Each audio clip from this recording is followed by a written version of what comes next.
આજે 8મી એપ્રિલ છે.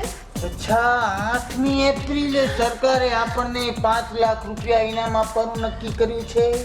ના ના ના ના ના આજે મને શરમ આવે છે.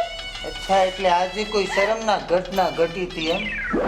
ના હવે આજે તો પગે લાગવાનો દિવસ છે. પગાર ક્યારનો આપી દીધો બેલા? આપી દીધો પગાર. પગાર માટે પગે નથી લાગતી. આજે તો લાગવું જ પડે. સાડી આવતા મહિને અપાવી. જીદ ના કરના.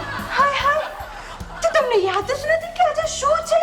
આજે 8 એપ્રિલ છે. એમ નહીં આજે આપણા જીવનમાં શું બન્યું હતું તે તમને યાદ જ નથી. શું બન્યું તું? સમજાઈ ગયું. આજે તું પહેલી વાર રડી હતી.